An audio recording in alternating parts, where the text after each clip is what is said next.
bus. Maybe we need another induction so that members understand what are standing orders.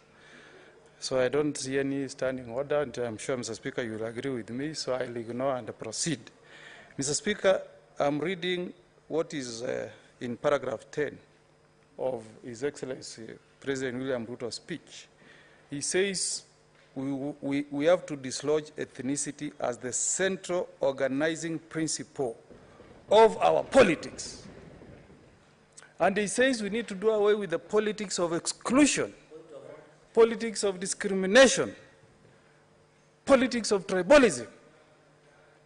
And the point I'm making this afternoon on the floor of this House, Mr. Speaker, is that I'm looking to a time when we shall have a president who will pick cabinet secretaries from at least half of the 42 ethnic groups in this country, so that we walk the talk of saying we want to dislodge ethnicity as the central organizing principle of our politics.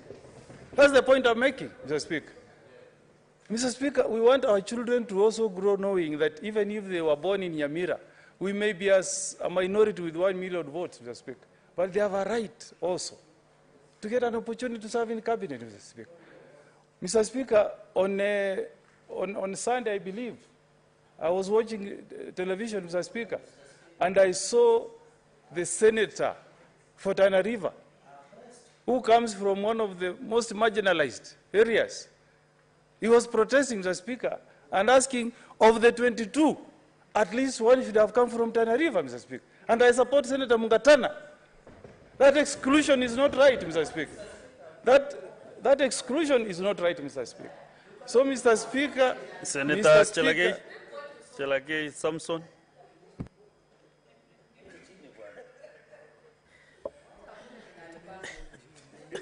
Mr. Speaker, what is out of order again, you know?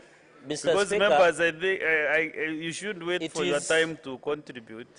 No, I'm rising on a point of order, Mr. Speaker, as per Standing Order 96, raising on the issue that the senior counsel who succeeded me in the JLAC is misleading the nation. If it comes to appointments, Article 10 of the Constitution, Mr. Speaker, on national values and principles of good governance, sets out on how appointments should be done. Casting aspersions to individuals that have been appointed as cabinet nominees is misleading the nation. The guiding principle. No, Mr. Speaker, let me build. You know, senior counsel, I didn't know you can be a heckler. I used to know you can keep quiet and listen. You are joining the Secretary General Edwin Sifuna in heckling. You should not stop heckling. Can you listen? Can you listen? You will speak. Can you listen, Mr. Speaker? Protect me. Let us, you know, I'm trying to get a point of order. Correct. So please let us give him time. You know, heckling is their profession, Mr. Speaker. Mr. Speaker, the point I'm raising, it is out of order to profile individuals and Kenyans that have been nominated based. And talking about minorities and majority, this has been captured. And the cabinet, Mr. Speaker, and the cabinet is yet to be complete. There are PSS to be appointed, there are CSS to be appointed, and government is an entity. Government, Mr. Speaker, is not a cabinet. And therefore, when you look at these national values and principles of good governance, Mr. Speaker, there is a guiding principle for the president to be guided by the Constitution, not to be guided by comments of Senator of Nyamira. Mr. Speaker, I should be grateful that one of his tribesmen, Mheshimiwa Machogu, is the nominee of education, Mr. Speaker. Mr. Speaker, he is out of order to try and profile Kenyans. And if he has an issue, he must bring a substantive motion to discuss those individuals as per the standing orders. Mr. Speaker, I thought I did a good handing over when he succeeded me as the chair JLAC, but I can see him in camera and maybe still guide him around. I know he's my senior-in-law, but other things he needs to be guided upon. Thank you. Thank you, Mr. Speaker. Kindly conclude, Senator Mugen. Thank you, Mr. Speaker.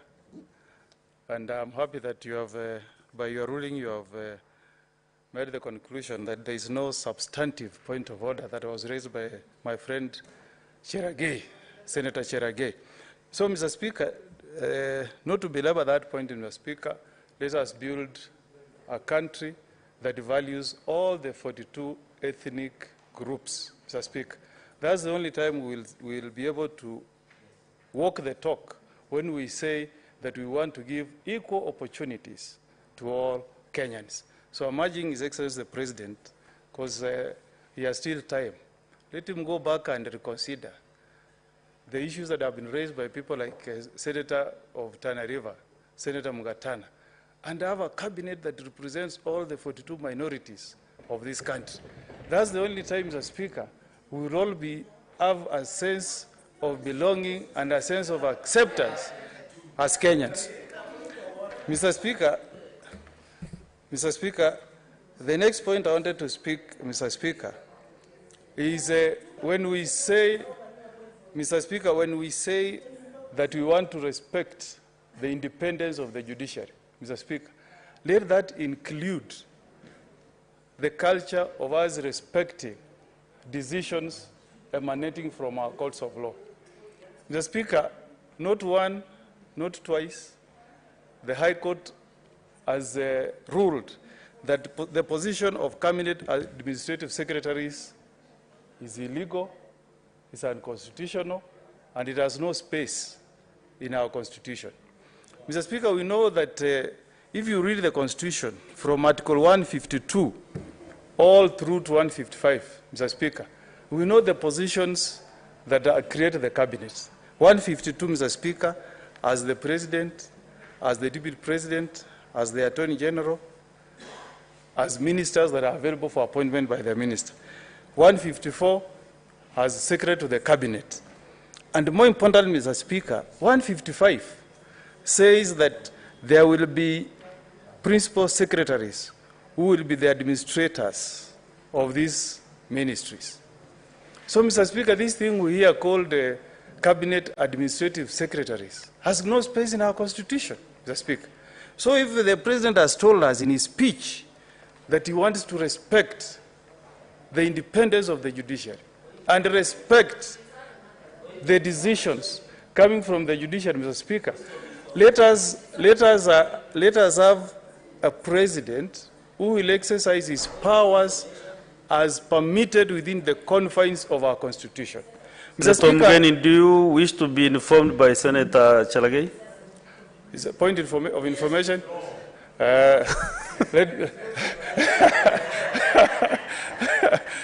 know, Mr. Speaker, Senator Cherargei is my junior, so I like hearing what he says so that he can keep learning. One day we'll also rise to become a senior counsel. But I want my time to be muted so that it doesn't eat into my time. Okay? And you'll be a good student. You know, Senator Mugeni is my good friend. On a point of information, I wanted, and this is in public domain, the Public Service Commission has put out an advert to get the public opinion on the creation of Chief Administrative Secretary. So at this time, I just wanted to inform my learned senior that the process of regularizing within the law has started. The Chief Administrative Secretary will be a process through Public Service Commission. Kenyans will have opportunity. So I want to urge my brother, if they have reservations, they can relay with Public Service Commission. But I want to assure him the President of the Republic of Kenya, Dr. William Samoei Ruto, is committed to the rule of law and the Constitution. I thank you, my brother. Okay. Senator Mugeni, maybe... Mr. Speaker, I wanted to give Cherargei an opportunity because, as I said, he keeps learning. Mr. Speaker, I want to take Senator Cherargei to the provisions of Article 234 of the Constitution. Because, Mr. Speaker, when I rise to say something, I've read the Constitution. Mr. Speaker, the powers, I read the advert that was placed on the newspapers by Public Service Commission. The position that is being created are officers within the public service, not officers who can serve within the cabinet. So you must draw a distinction. They can create directors and all that, but you cannot create position of cabinet administrative secretary. Because if you read through Article 152, 153, 154, it has got no room. Mr. Speaker, this idea of going out of the way, trying to rewrite our constitution to reward political failures is a very bad culture, Mr. Speaker. If you have gone to the people, you have vied for political office, you have been rejected, wait for another 5 years, Mr. Speaker. So, Mr. Speaker, if the President wants to respect our judiciary, let him accept the reality that there is no space for appointment of cabinet as administrative secretaries, and that is the Constitution as it is today, and we need to respect it. Mr. Speaker, the other point I wanted to talk about is this idea of agriculture. Mr. Speaker, let's not be in a hurry, and in the process we kill Kenyans. In 2012, Mr. Speaker, a scientific report said that GMOs can cause cancer, Mr. Speaker. Now, in the name of saying you want to create food security, Mr. Speaker, we are allowing entrepreneurs. We are not promoting hustlers, as you told us. You are now allowing entrepreneurs from outside the borders of this country, Mr. Speaker, to come and poison our people, Mr. Speaker, with GMOs. Mr. Speaker, GMOs cause cancer. Why is our president in a hurry? If the cabinet halted this thing in 2012, Mr. Speaker, when did we have another study? Senator Omugeni, maybe you might be entering into dangerous grounds because I know your profession is legal. No, Mr. Speaker. If you, I'm on. Maybe, Mr. Speaker, I'm on paragraph 21. You know, this is a national house parliament. Therefore, we must be very careful the message that we are giving Kenyans. Mr. So Speaker, maybe if Mr. Speaker, you know, you must really make good reference, Senator Mugeni, to that issue about how GMO causes cancer. Scientifically, if you prove to Kenyans Wanjiku who is out there who doesn't know what is a GMO, maybe even by the definition of GMO, so that now we can be able really to give the right information to Kenyans. So let us even not digress from the presidential address to the House. Mr. Speaker, you know, Mr. Speaker, I respect the rules of this House. Yes. And I never rise before I've read fully.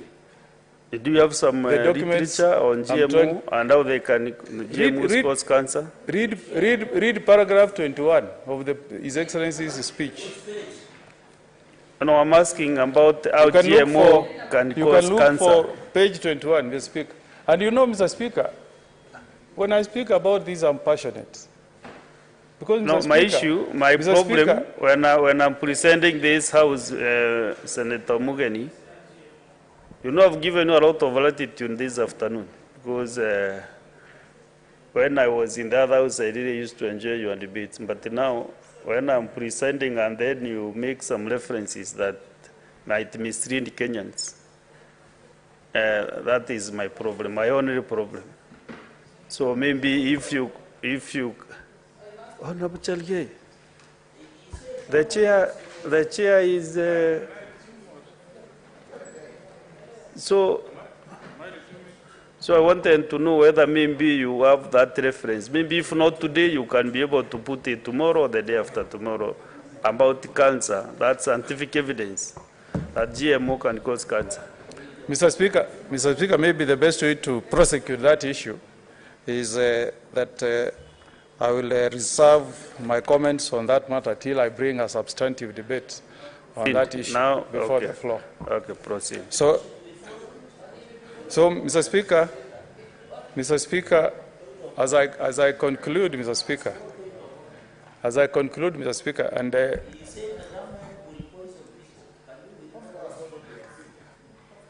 I don't know why Senator Fernand Cherage is not a good Mugen has defined any issue on GMO until it delivers to this House. Yes. Submits some evidence. Or now GMO can cause cancer. Yeah, and Mr.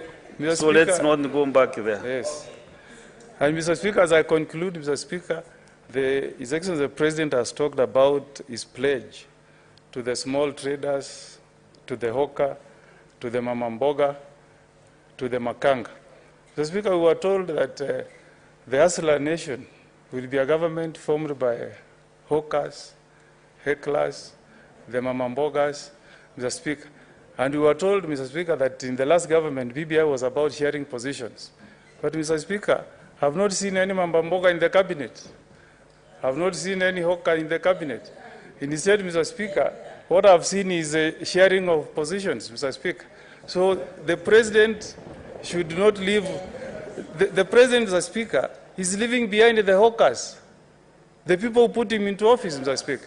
Instead, Mr. Speaker, of asking people who have already been elected to be in the cabinet, Mr. Speaker, these are the people the president should have brought on board, Mr. Speaker. Mr. Speaker, the issue of food prices is still a problem, Mr. Speaker. You told us we'll lower the price of unga from 200 to 100. Mr. Speaker, I went to Ikonga market in my Nyamira county, Mr. Speaker. Unga is costing... Your time is up. Senator...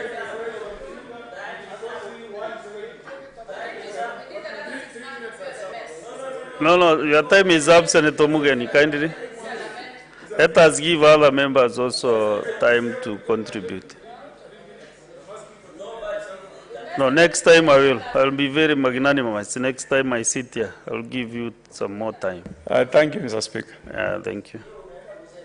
Then next is Tana River Senator Mungatana Danson, Buya. Thank you, Mr. Speaker.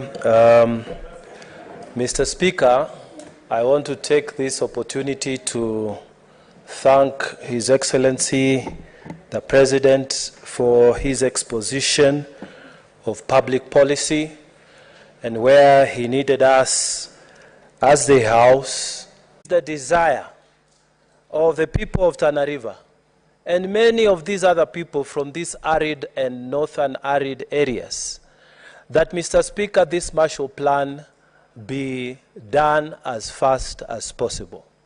Mr. Speaker, what is a Marshall Plan? Marshall was the Secretary of State for President Harry Truman many years ago in the US. And Mr. Speaker, George Marshall came up with an economic plan to help the areas that had been ravaged by war in Europe after the end of the World War. And America had not been hit so much. So the essence of the plan was that there would be a transfer of resources from one area friendly to another area. Mr. Speaker, this is what I'm thinking, and this is what I hope our policymakers who are listening to this speech will help us implement. Mr. Speaker, in this country, there has been a deliberate economic segregation of some areas of this nation. Sessional papers have legitimized this economic segregation of areas such as ourselves. Mr. Speaker, we pray that the President, in dealing with this matter of the hunger, he will effect that Marshall Plan. It is our prayer and our hope that resources will be made available, not to just save lives on the short term, as has always been the case with previous administration. But, Mr. Speaker, resources will be made available to our counties to help in production so that hunger can be an issue of the past. Mr. Speaker, I plead with His Excellency the President and those policymakers around them.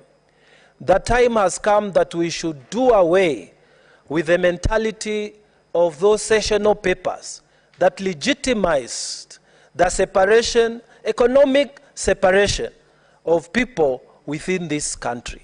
So, Speaker, I pray that this will be the end of that, and we are very hopeful that the President will actualize the plan to create a new deal like President Roosevelt did for those disadvantaged areas in the US, that our counties, which are not as productive, will be helped to fit and to come up in this idea of bottom-up, so that those counties that are at the bottom now, Mr. Speaker, will be brought up. We preached this language. Our people have understood it, and we are waiting for action from the very highest level. Mr. Speaker, I want to speak to the issue of the National Government Constituency Development Fund. Mr. Speaker, I'm grateful that His Excellency the President stated in the opening of the House that he will support efforts to constitutionalize this fund. As I'm speaking to you, Mr. Speaker, in Tana River County, and I'm sure in many other counties, so many students who are dependent on the CDF bursaries have been sent back homes by the head teachers and principals. Mr. Speaker, we cannot demonize these head of institutions. We cannot say they shouldn't send these children home, because what are they going to feed them on? Mr. Speaker, these funds were a reality, and I know for a fact that there is a member of parliament from our county who was elected solely because he managed that CDF very well as far as bursaries were concerned. Every parent was saying, we will elect him because our children are not paying school fees. Mr. Speaker, these children are back home.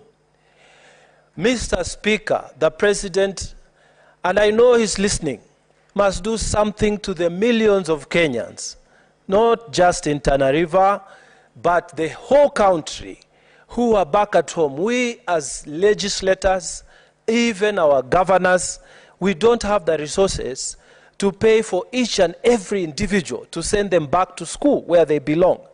We risk, Mr. Speaker, creation of a generation of people who are going to stay at home, and then they become despondent.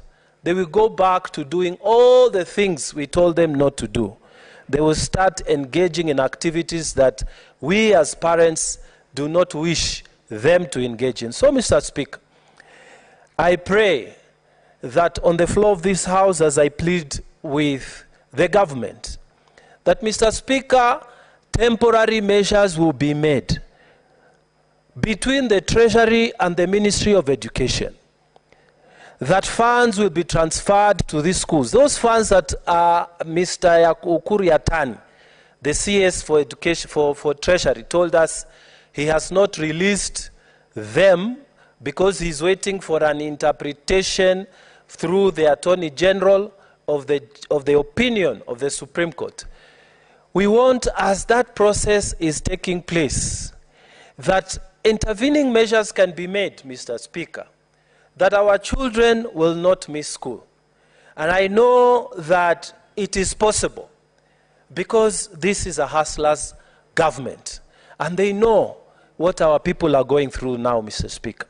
Something needs to be done as an interim measure. It is possible for government to work, government to government, the children to go back to school, even as the issues of the CDF are being resolved. Mr. Speaker, I wanted to speak on the issue of our democracy. The President spoke about the fact that our democracy was really maturing, that there was so much freedom that even the Deputy President, who is in government, becomes a candidate of the opposition, and then he goes to win, and the sitting president becomes a leader of the other side. And he said in a very positive way, this is what we are talking about, democracy in Kenya. Mr. Speaker, I want to mention something connected with the democracy in this country.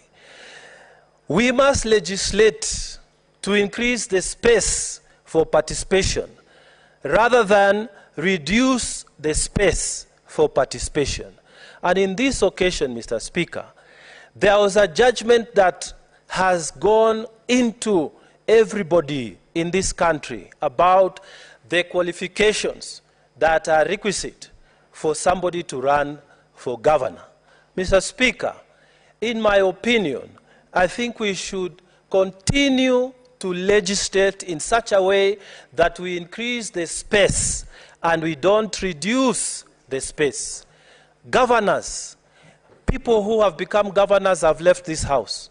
This house, senators have gone on to become governors. And in this house, we don't need to have a degree. Mr. Speaker, we are not in any way belittling education. But let us increase the space. And in that same note, let us increase the space for political parties to participate. Mr. Speaker, it is wrong, and it is wrong, and it is wrong for big political parties to continue to reap from the Treasury through the Office of Political Parties Registrar a lot of money that we are all paying, and yet the formula excludes all the small political parties. Mr. Speaker, we must legislate to increase the space. What am I saying?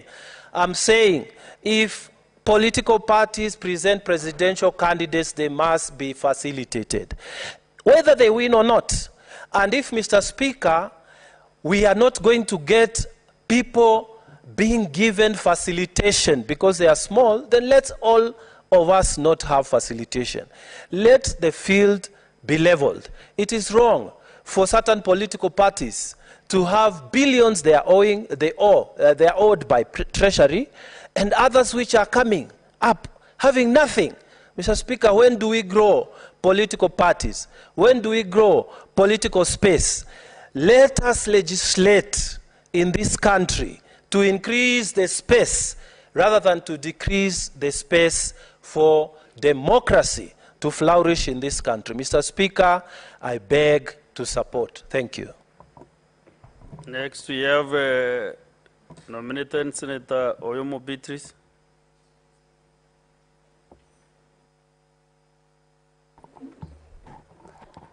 Honorable Speaker, I also want to add my voice to the speech made by His Excellency, the President.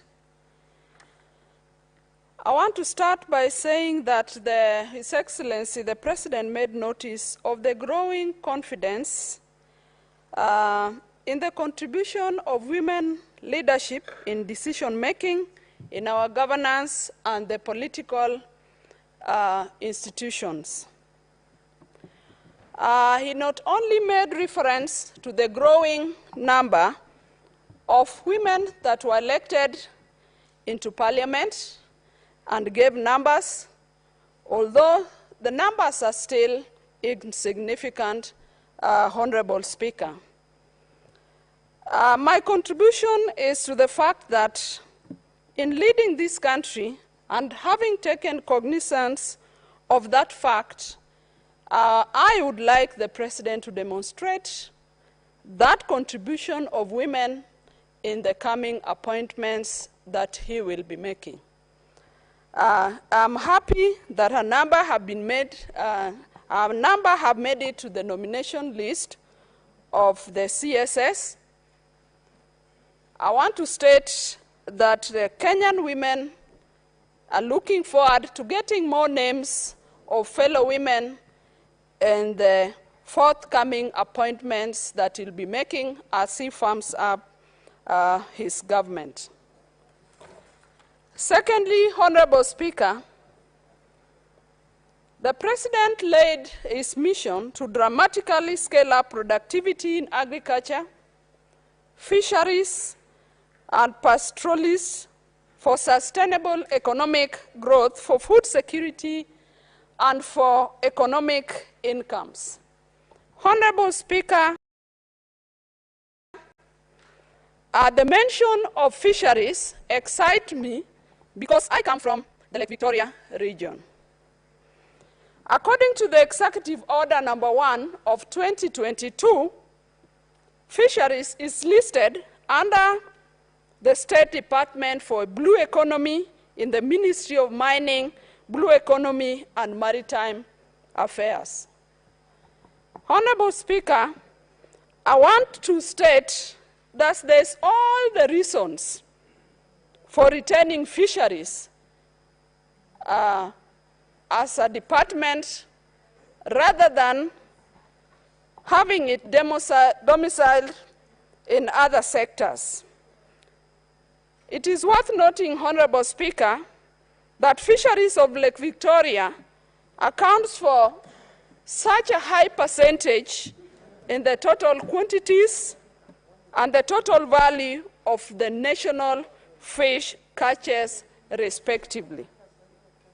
And I want to make emphasize on some of the reasons why there is need, even if not from the Lake Victoria region, but for the country as a whole, to maintain fisheries as a department on its own.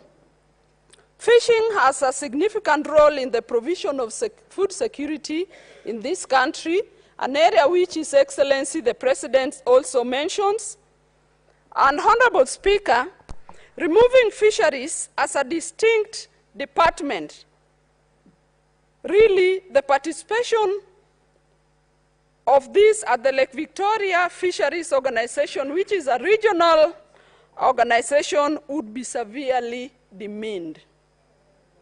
Honorable Speaker, the Fisheries Department has been linked to other sister fisheries departments at the Lake Victoria Fisheries Organization, which is a regional fisheries management organization. Honorable Speaker, I want to emphasize once more that fisheries is a key contributor to the blue economy, and singling it out gives it the strength it deserves to attract investment and for collaborations of people who view the blue economy to be much of maritime and fishing. Honorable Speaker, to make it more clearer, fisheries is the common name for hustlers who understands what fish entails, and it sinks more with the masses in this country. Honorable Speaker, on the legislative agenda, His Excellency the President emphasized that his administration will rely on oversight to ensure the public get money for a value for money. And it is on the same note that while His Excellency was talking about the National Government Constituency Development Fund, NGCDF, and there was more emphasis also when it comes to the Senate on the setting up of the Senate Oversight Fund to be used to provide oversight on county funds. Your Excellency, I support this, the setting up of the Senate Oversight Fund, and I would like to say that whoever may be uncomfortable with this is somebody who is not keen on the growth of counties. Honorable Speaker, I support this. Thank you, Senator Beatrice. Senator Governor Lobahali Hibulaim. Thank you very much, Mr. Speaker. I stand to contribute to the address by the President to the two Parliament. And I would like to reflect on a few paragraphs among the other issues that has been already reflected on. One is the issue on paragraph 16, where the President has discussed and invited this House or Parliament as a whole, invited Parliament and in fact challenged them to create facilitative amendments in the standing orders where necessary. Provisions of the Constitution notwithstanding, and as Senate, I would like us to consider that point in order to make sure, rather than reflect what did not go right in the past, we should try and make right the opportunity that is provided by the President, His Excellency William Samoei Ruto. The other issue I'd like to reflect on is paragraph 41, where the President discussed on the issue of, managing the expenditure that is, blowing, where he discussed in paragraph 39 public borrowing, public debt to the tune of 900 billion. And in paragraph 41, where the President discussed his direction to National Treasury and various ministries on the reduction by combing through the numbers and getting 300 billion in this year's budget in order to reduce our borrowing burden. I want to, maybe this is the opportune time to revisit the report on Presidential Task Force on parastatal reforms, which was carried out in 2013, but never implemented, which gives us the opportunity to really reduce on parastatals that are doing functions that are already devolved or duplication of functions in various parastatals, where the President will be able to really streamline and make sure that there are no duplication of responsibilities within various parastatals as contained in that report of the Presidential Task Force on parastatal reforms in 2013. Maybe this is an opportune moment for that to take place. And lastly, I would like to reflect on, not lastly, second but not the least, number 45, paragraph 45, where the President discussed the issue of NSSF, National Social Security Fund.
given priority on the order paper this afternoon, that pursuant to the provisions of Standing Orders 27, subsection 6, the Senate will be recording for exposition of public policy contained in the address of the President during the opening of the 13th Parliament that was delivered on Thursday, 29th September 2022. A couple of papers will be tabled before this House this afternoon, and the Senate calendar for regular sessions for the first session of the 13th Parliament, and this particular first session ranges from September to December 2022, is one of the papers that is set to be laid on the floor or to be tabled this afternoon, as well as a couple of reports from the Office of the Auditor General on how various state departments used their monies for the year ended 30th June 2018, 2016, 2019, as well as 2020. The approval of the Senate calendar for the first session of the 13th Parliament is under the notices of motion this afternoon that will be laid on the table this afternoon. The business of the Senate is about to kick off any moment from now. The Deputy Speaker of the Senate is in the chambers, and I'll hand you over so we can follow up on the live proceeding. Enjoy your viewing and good afternoon.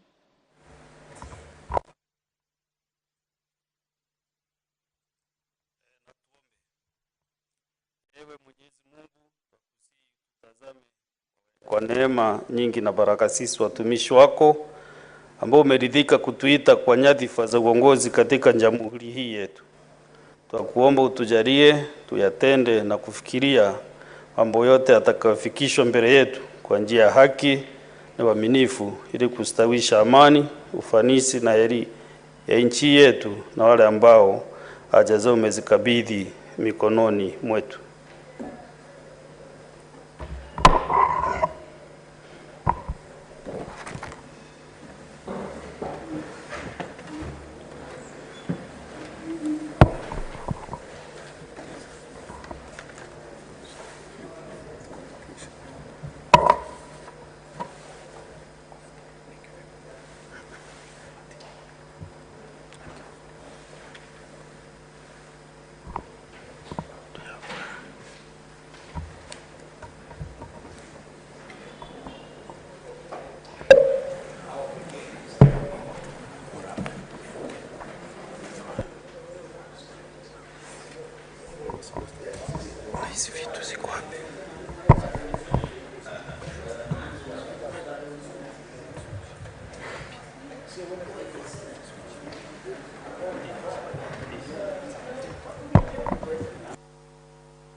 Honorable members, I've confirmed that we have quorum.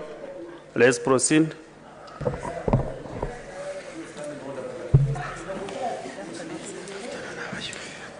Order number 1, administration of oath.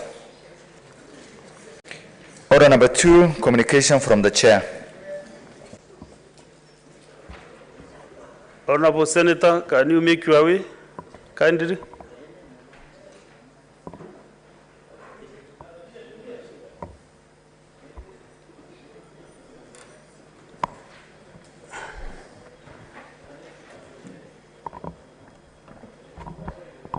Honorable members, this is communication number 008 of 2022 concerning pupillage, internship, and attachment programs in the Senate. Honorable Senators, I would like to acknowledge the presence in the Speaker's gallery this afternoon 8 young men and women who are undertaking pupillage, attachment, and internship programs. The objective of these programs is to provide young people with first-hand experience in the legislative process and to expose them to the intricate one of public policy and public service. I request each person to stand when called out so that they may be acknowledged in the usual Senate tradition. They are, number 1, Kenneth Ouko, undertaking pupillage. Number 2, Kande Kelubo Moguche, undertaking pupillage. Number 3, Florence Muende Muinde, undertaking pupillage program. Number 4, Ekorere Ndaise Santana, undertaking pupillage. Number 5, Miranda Lawrence, undertaking an attachment program. Number 6, Emma Oginga, undertaking an attachment program. Number 7, Jeffrey Ojar, attachment program. Number 8, Maria Atwori, internship. On behalf of the Senate and on my own behalf, I welcome you to the Senate and wish you well during the programs. I thank you.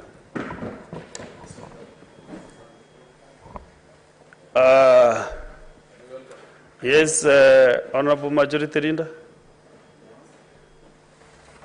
Thank you, Mr. Speaker. Mr. Speaker, I wanted to just take a moment to welcome these young Kenyans that are undergoing one of the most important programs that we run as Parliament. I say this, Mr. Speaker, because this is one of our living legacies as members of the 4th PSC. This program, Mr. Speaker, is one of the most competitive in the country for pupillage programs. In fact, Mr. Speaker, if you speak to many young lawyers in the country, they'll tell you that despite Parliament not being considered, quote unquote, as what maybe many young people will consider as a prestigious posting in terms of a law firm or something. But this program has given opportunity to many, many young people to join the ranks of Parliament after having served and gained experience in this pupillage program. The way it is administered, Mr. Speaker, is such that we pick the best of the applicants after an interview from each of our 47 counties. We cannot pick 47 at a go. Therefore, it takes us actually 3 years to go through our entire list of 47 counties. So I do not know each of these pupils individually, but I bet, Mr. Speaker, that if you ask each of them, you will hardly find any 2 that are from the same county. It tells you that this program is administered by our very competent staff, members of staff who are well-ranking in the legal profession. Okay, Senator Redama, thank you. So, Mr. Speaker, I continue with my contribution. So, Mr. Speaker, the President alluded to the fact that he's going to have an open and transparent government. He also said that he's going to be a firm believer in democracy and rule of law. Mr. Speaker, as on this side, we want the President to live to his word. Because some of the actions that he has started doing do not live to this spirit, Mr. Speaker. When you talk about the issues of belief in democracy, you say it, but we have seen the President himself poaching members from this other side and engaging in illegal post-election agreements. When the law is very clear, you can only have one coalition agreement at a time. We had a very serious debate here yesterday on the same that touches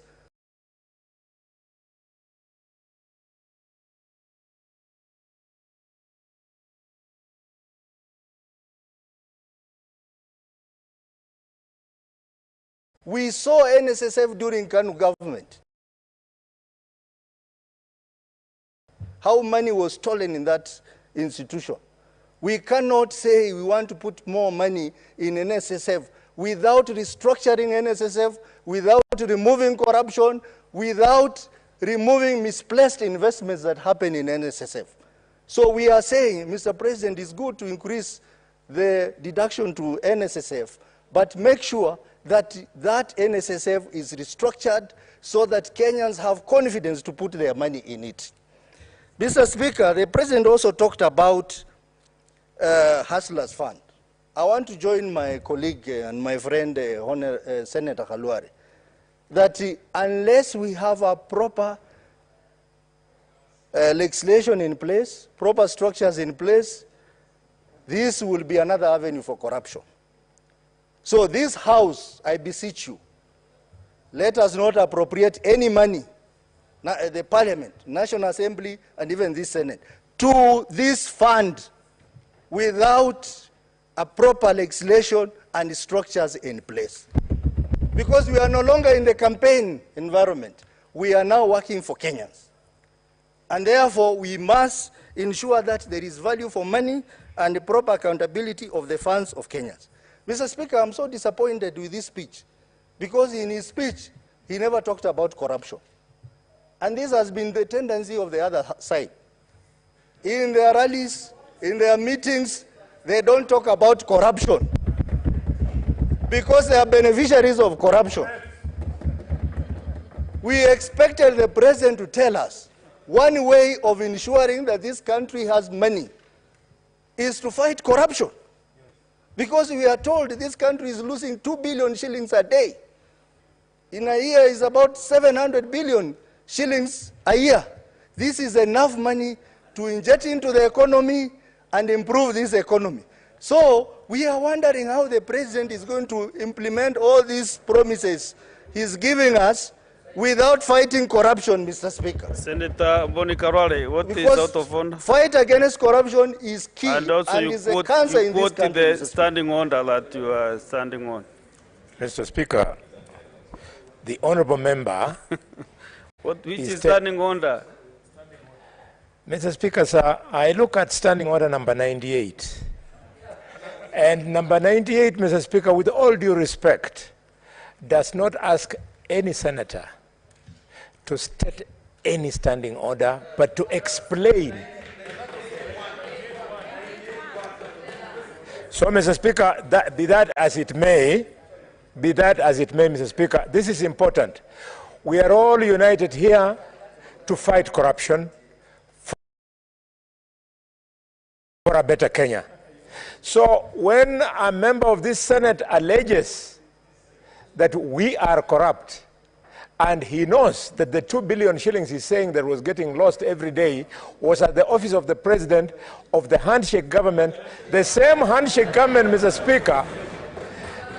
Speaker, the same handshake government that stole the money for Corona, and the money was received by relatives and friends of one of the partners of handshake, Mr. Speaker, you must find that under 98 is grossly out of order. Olekina, let him finish his point of order, then you can execute yours. Senator Olekina. Yes. Mr. Speaker, this is a house of record. And it's a bit ludicrous for a seasoned politician and a legislator to start here and mislead this House. Standing Order 98.1 is very explicit, and it says clearly that 98.1, any senator may raise on a point of order at any time during the speech of another senator, stating that the senator raises a point of order and the senator shall be required to indicate the standing order upon which the point of order is based. So, Mr. Speaker, when the majority whip mislead this House that there is no such standing order, and we leave that on record, Mr. Speaker, we'll be setting a very bad precedent. So, Mr. Speaker, I would like to request the majority whip, sorry, I keep calling you minority, majority whip, to withdraw his statement and apologize, because these standing orders are here to guide us. They're not just here for the sake of it. It is pure English. And this is a man who speaks English better than people in Butere or Naro. So please, just read it clearly and then correct it. Withdraw. 98.1. Senator Karwale, can you maybe I confirm that what Senator Redama has just said is true Mr. and Speaker, correct? 98.1. Mr. Speaker, I am lucky that I was one of the people who crafted these standing orders. And Mr. Speaker, the intention of standing order number 98(1) does not require that when you stand, you must say standing order number 105. Wait, why don't you listen? You have already acknowledged that I know how to speak English. It says, at the pleasure of this plenary, you can be challenged when you are looking to be irrelevant. But if a member of parliament rises on a point of order and clearly the issue is articulating, is referring to a point of order which is somewhere, you cannot expect every member to be remembering every point of order when they stand up, however brilliant you are. But you must remain within the standing orders. Senator Karwale, with due respect, you know that is why we have the rules of the House. Every member is supposed to acquaint himself or herself with the rules of the House, so that you can be on this. So you cannot dismiss a standing order which has been okayed by this House. You know, these standing orders are products of this House. True, Mr. Speaker. Mr. Speaker, I stand guided, but my reading of this standing order so that the country understands me and my colleagues here. Maybe the member who does not know the standing order can consult the veterans Mr. and Speaker, know which standing order you'll issue. Yes, because Mr. that Speaker, way we shall I be stand orderly guided. in the House, will be orderly and will be transacting business. Mr. Speaker, I stand guided, but my reading of this standing order is that this is a warning to any member that do not stand on a frivolous point of order. But it does not, in this one, say at what point thou shall be expected to state. That's my departure. And because my brother went to the US where black people speak very broken English, probably this is why he's not seeing... Honestly, let us use parliamentary language, you know, kindly. What is out of order, Senator Veronica? Just a minute. Senator Veronica, Waeti. I raise point of order. Order. Senator Gloria, you're out of order, Senator Gloria.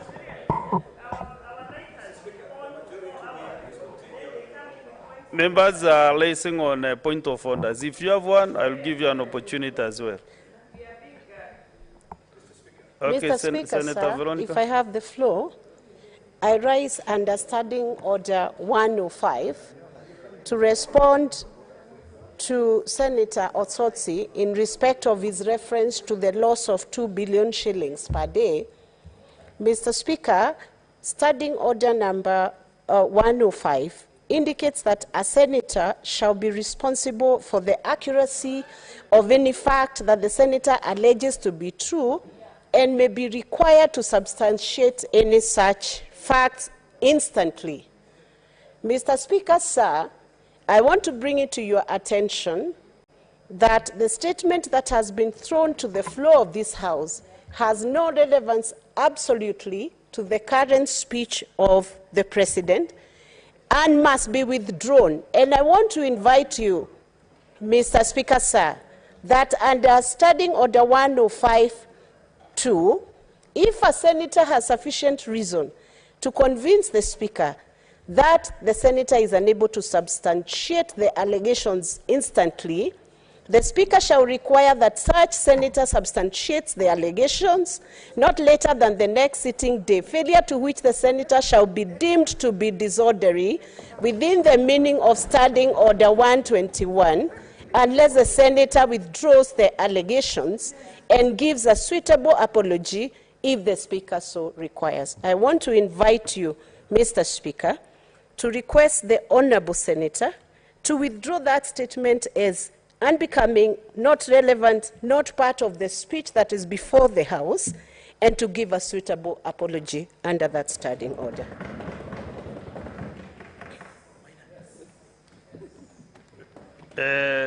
Senator Olsosi, Senator Veronica has actually, I want to commend you, Senator Veronica, for really very accurate on the standing order that you raise upon, because many colleagues here are not able to quote the standing orders under which they are raising. So, Honorable Senator Otsotsi, there is the statement you made about the 2 billion, which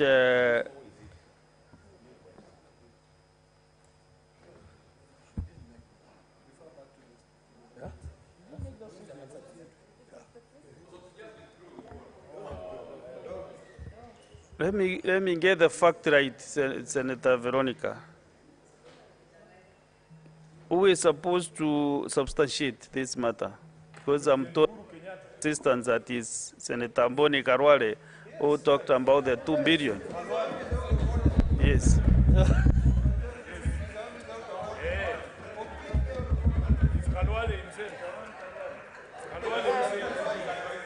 So the answer is capturing Senator Mboni Karwale, not the Senator Otsotsi.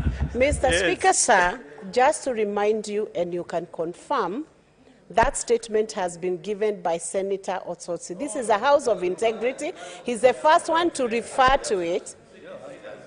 Mr. Speaker, sir, do I have your ear? If then we are not sure, we'll consult the answer. No, Mr. Speaker, sir, minutes. I will just remind you, he is the one who has given that statement on the floor of the House. That's a heavy statement, Mr. Speaker, sir. It is not an issue that can be tossed around. He has even referred to some people as thieves. It is not a statement that should be taken lightly. He's not even denying. Senator Otsotsi, before we consult the answer, confirm or deny that you are Mr. not the one Speaker, who sir, made the can he allegations. now withdraw?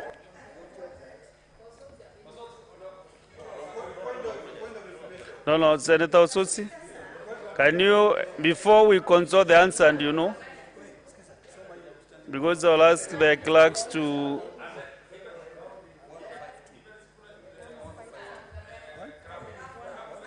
Senator Otsotsi,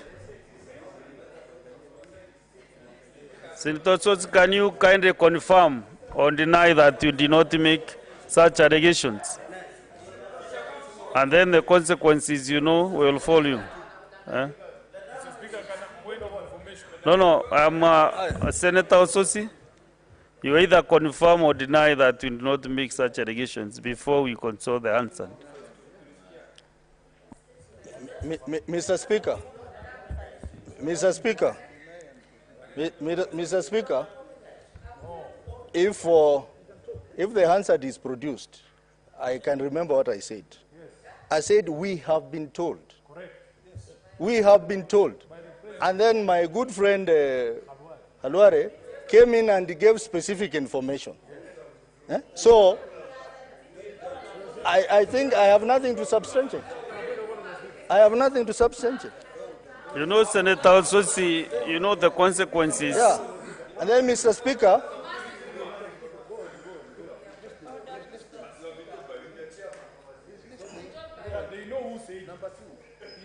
which one?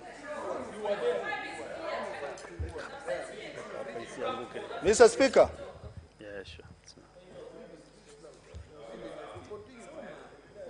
Mr. Speaker, I wish to draw your attention to Standing Order number 105-2 that states, if a senator has sufficient reason to convince the Speaker that the senator is unable to substantiate the allegations instantly, the Speaker shall require that such senator substantiates the allegation not later than the next sitting day, failure to which the senator shall be deemed to be disorderly, within the meaning of Standing Order number 121, unless the senator withdraws the allegations and gives a suitable apology, if the Speaker requires so. So, Mr. Speaker, I am requiring that we produce the Hansard. So, I want to make a very... No. I want to make a very quick ruling that I will consult the answer, and tomorrow afternoon we will be able to give direction on what should happen. Yes.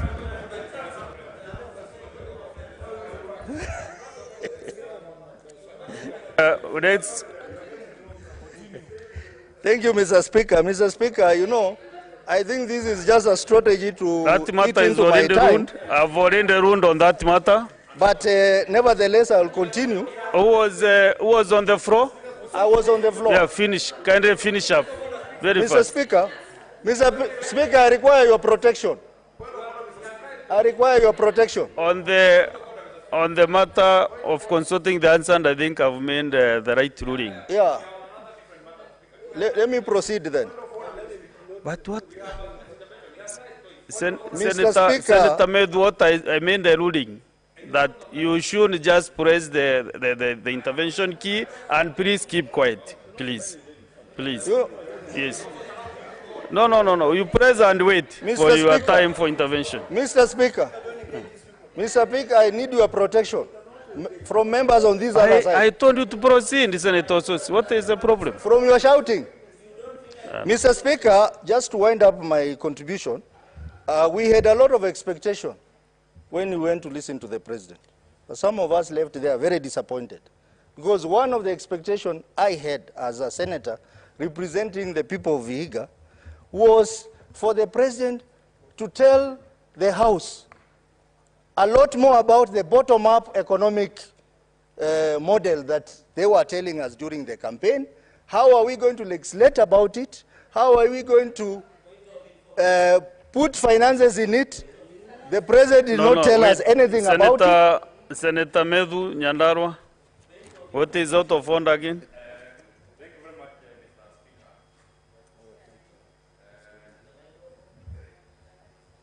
Standing order number? Which number? We are trying to do what we are supposed to do. And I want to quote Standing Order 122 E. That a senator shall be out of order if he deliberately gives false information to the Senate. Senator Godfrey Osotsi, a respectable senator from Vihiga, has given false information because he says that in the address of the president, he has not. I'm not speaking about what you have spoken. The speaker ruled on the 2 billion. Speaker Godfrey Osotsi, in his submission, alleges that the president never mentioned anything about corruption. And if you look at the 19 of the address of the president, Mr. Speaker, point of order. I'm on a point of order, Speaker. It's a frivolous point of order. If you look at the address of the president, number 19, it is in this period that I will be seeking additional resources to support the bottom-up scaling of justice and empower the judiciary to acquire capacity and develop infrastructure needed to more efficiently adjudicate and expeditiously conclude corruption cases. So, in my opinion, give him time Speaker, to execute his stand. the senator for Vihiga is completely out of order to mislead the House that the president in his address did not address on issues on corruption. Thank you very much, Speaker. Thank you. So, Senator also kindly conclude. You have 30 seconds. Thank you, Mr. Speaker. Mr. Speaker, just to wind up, my last point is that the president, in his speech, recommended that that the ministries adjust their budget by 300 billion shillings to support the saving program. Mr. Speaker, we would like to know more about this, and I'm sure maybe the budget will come to Parliament. We want to know where is he going to get this money. Is he going to cut people's salary, allowances? And then again, it's contradictory, Mr. Speaker, because as the president is talking about reducing the expenditure in government, he has gazetted additional state departments. He has appointed people called the cabinet level appointments, the so-called advisors, which is going to eat more money from the exchequer. So, Mr. Speaker, I find that to be contradictory, and I'm saying that the president's speech was contradictory. It fell short of the expectation of Kenyans, and it was not presidential. Your time is out. Point of order, Mr. I want to hear this point of order from Senator Korir Chepkoech Joyce. Okay, we have the intervention. Chelakei Samson. Senator Chelagei. Okay. Kiplotich. Mr. Speaker, there is an issue that was raised on the floor of the House. And I think when you look at Standing Order 121 and 122, I know this matter will come up ruling tomorrow in the afternoon. It is not wise and fair for members to, in terms even of point of relevance under the Standing Order, Mr. Speaker, to raise things that are outside the purview of presidential address. Because, for example, if you raise about bottom-up, Mr. Speaker, yes, in the presidential speech, he has talked about the Hustlers Fund. So, Mr. Speaker, these senators who are speaking to this address of the president must acquaint themselves to Standing Order 121 and 122. Mr. Speaker, and I want to call upon you, don't be merciful. The only mercy we have is of Jesus Christ. Any other mercy is imported. So if somebody makes unsubstantiated allegation in the floor of the House, Mr. Speaker, deal with them firmly and ruthlessly. We are not in somewhere in Vihiga. In fact, the Senator also should be grateful that Senator one of his Chelagei, constituents Senator is the Chelagei. Prime Cabinet Secretary in Kenya Kwanza government. He should be grateful instead of fighting the government. How can you bite the hand that feeds you? You can't. Thank you, Mr. Speaker. Senator Chelagei, you know I've been here for the last now 3.5 hours, going to 4 hours. And this House can really agree with me that I've done so well. This is my first time to sit in this chair. And therefore also I want to remind you that Honorable Senator Sosi's life is already hanged because there is a ruling expecting tomorrow in this floor. We are consulting the answer. So my rulings are very objective, and I think I've no. Of course, I'm merciful. That is my inborn. I have had some kind of mercy. But nobody will abuse it. I want to assure you, nobody will abuse that trait. Therefore, next is Senator Tobiko.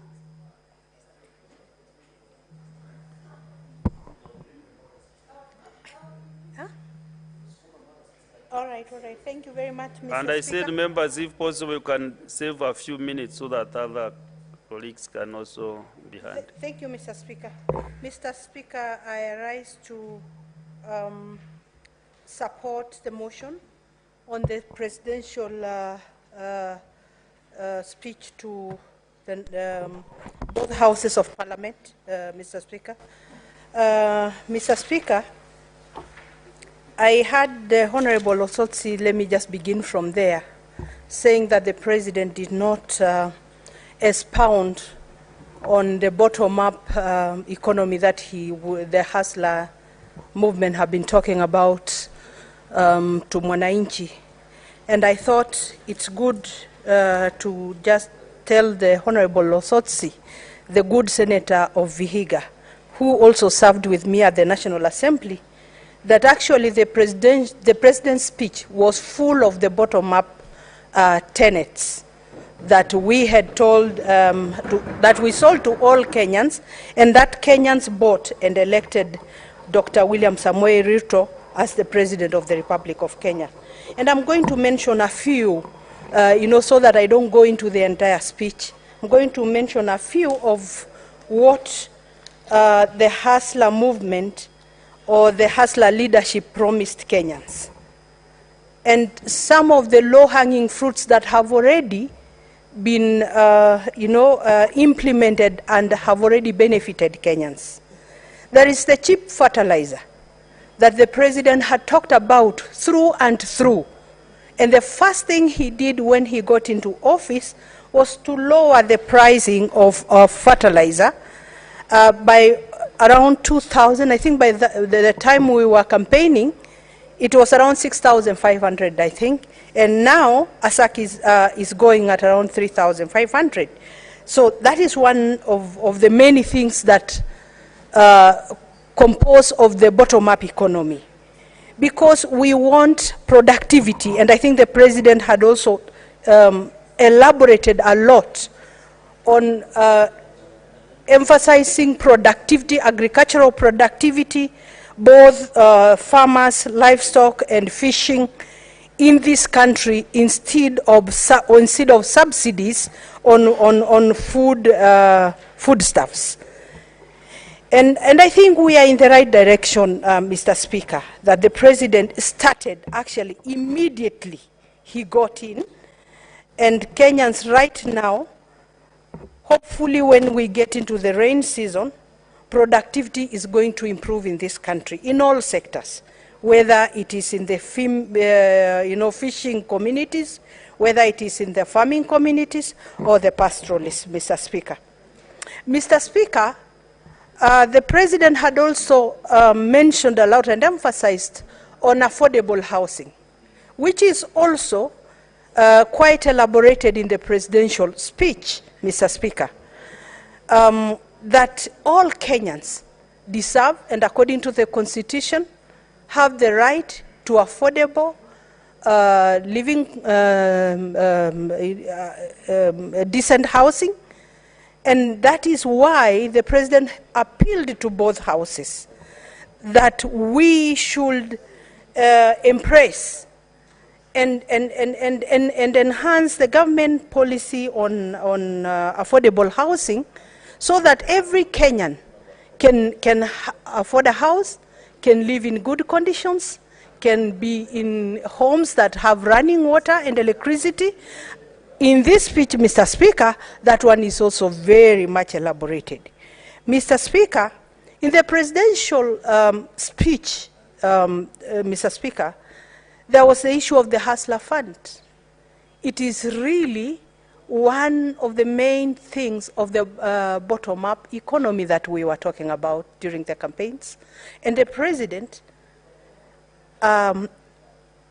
confirmed and affirmed that he will allocate 50 billion every year for the Hustler Fund in order to help Mama Mboga, in order to help the boda guys, in order to enhance, the small enterprises, Mr. Speaker. I think the President, everything that he said in his speech was underscoring the bottom-up economy. He expounded what the Kenya Kwanza plan or our manifesto had on affordable credit. Actually, the President in his speech alluded to the fact that a day before he had spoken to the guys of, to the operators of Fuliza and M-Shwari, and they had indicated, and they had given word to the President that they are going to lower their credit cost by 40%. I think we are on the right track. I think the President really has preached until it has become like a Bible about the bottom-up economy, Mr. Speaker.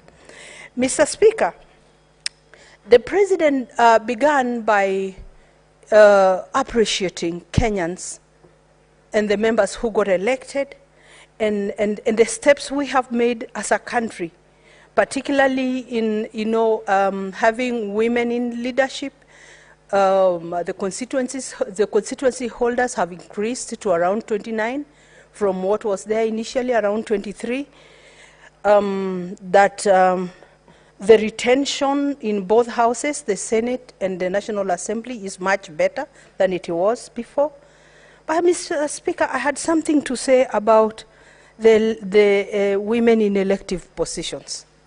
Mr. Speaker, political parties in this country still have a long way to go. And I am sure all the women who got elected, be it governors, be it constituency holders, be it women reps, have a story to tell of the hurdles that political parties are still putting for women across this country. And there will be a better representation. There will be a better percentage of women. Actually, 1/3 can be achieved because Kenyans are ready to elect women now. But the mindset of political parties is yet to change, Mr. Speaker, because women in this country are still relegated to nomination slots, Mr. Speaker, whereas women have gotten into competitive politics, and Kenyans have proved that they trust women leadership even much more if given a fair chance, Mr. Speaker. Mr. Speaker, going forward in our country, we would want to see, you know, a fair playing ground in political parties, so that we have elected women senators like the Honorable Mutembei I can see coming in, and the others, Mr. Speaker, who have come through the elective position. You know, Mr. Speaker, I think as a country, and having the president who we know has actually was supported possibly by more than 50% of the women electorate of this country, I am sure he's going to enhance that space. I am sure he's going to, you know, help Kenyan women to achieve the 1/3 representation in both houses, Mr. Speaker. Mr. Speaker, the president had talked about effective oversight in both houses, and even proposed that there should be an oversight fund, possibly in the, you know, to help the Senate undertake its duty of effective oversight over the counties, Mr. Speaker. I think this should be a very welcomed gesture by this, for this House, and even the National Assembly, on the issue of the Constituency Development Fund, Mr. Speaker. Mr. Speaker, because I represented a constituency, Kajiado East constituency, for 2 terms in the National Assembly, and I know the importance of the Constituency Development Fund at the constituency level. Mr. Speaker, I can for sure vouch for the members of the National Assembly that the Constituency Development Fund should be retained. There must be a way that even the judiciary should understand, because laws are meant to help human beings and not to curtail, you know, the benefits for our communities, Mr. Speaker. Mr. Speaker, the children depend on the bursaries in CDF. Mr. Speaker, you know, because you also represented the constituencies, that we used CDF to build a lot of schools, Mr. Speaker, and to build police stations and do roads, Mr. Speaker, and this fund should not be lost, Mr. Speaker. Mr. Speaker, because I can see that maybe possibly, I don't know whether I have taken more than my time allocated, but I just wanted to convince the Honorable Osotsi and the others who are casting aspersions and doubts on the presidential speech, that actually he has, I think he has even internalized, and most of us here, particularly from the Kenya Kwanza team, have internalized the bottom-up tenets, and they are well expounded in the presidential speech, and we would urge you to support it. Thank you very much. Thank you very much, Mr. Speaker. You have just used the time that was allocated for you precisely. Senator Oloba Magoma Gloria.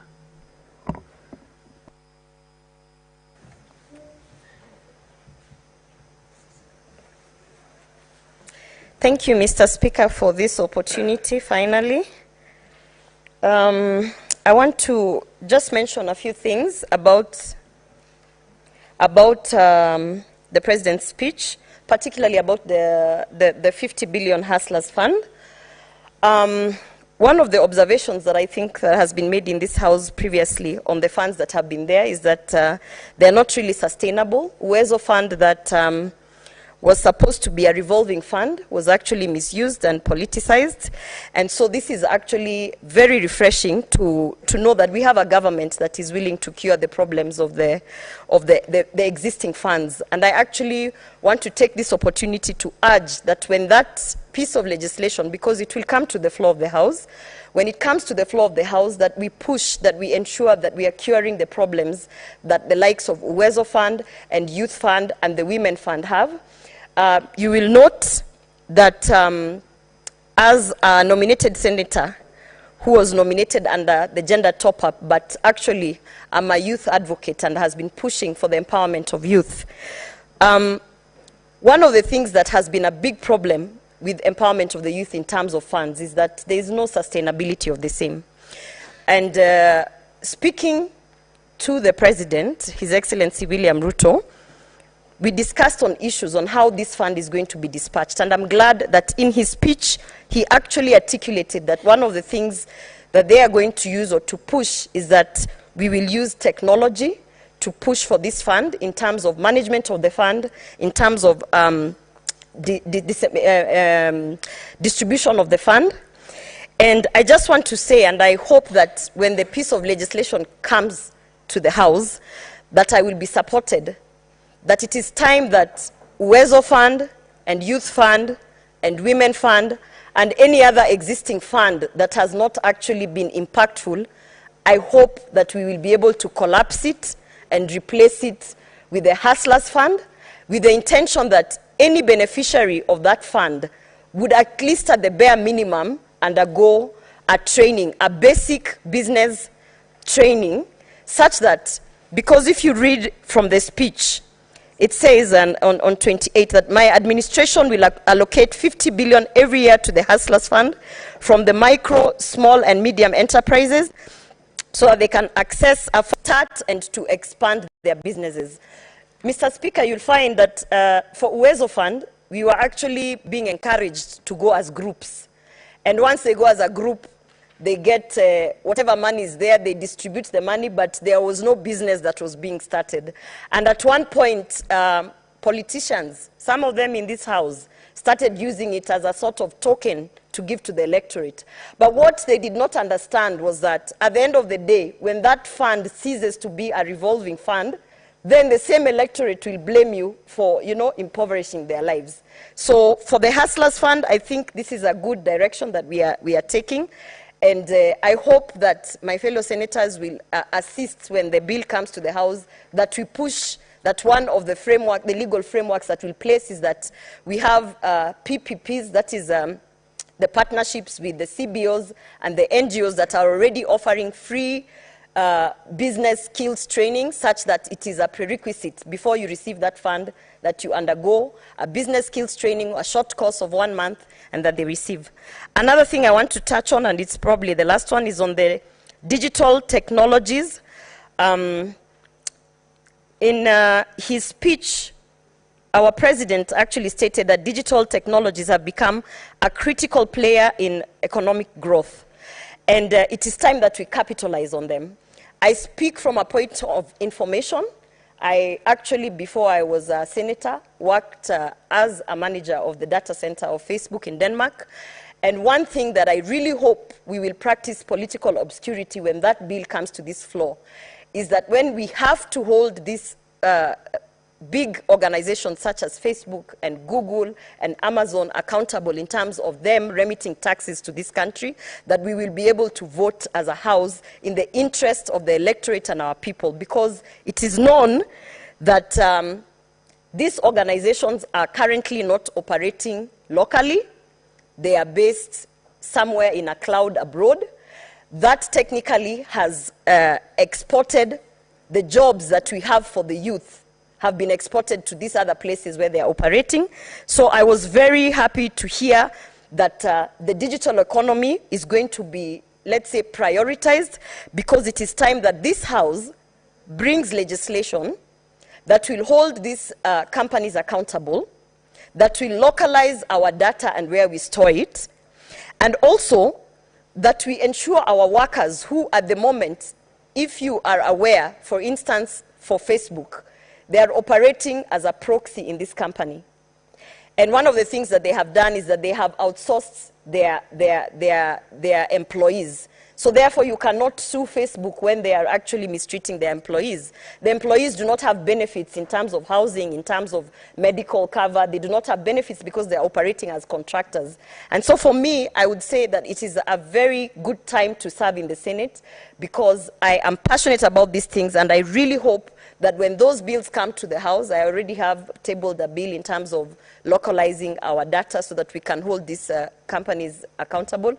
I hope that my fellow senators will support the president into turning the digital economy into an economy that is actually impactful to this country. Thank you, Mr. Speaker, for this opportunity. As you can see, this is just by the way. I do not know which rule to follow, but it is very unfair for senators to walk in at 6 o'clock and shine so that they can be recorded at the Hansard, and then walk out and have that as a contribution. That is something that we should, because some of us we are coming here to work, to sit through the motions and listen, and I think it is very unfair that these people that something should be done, Mr. Speaker. Thank you, Senator Gloria.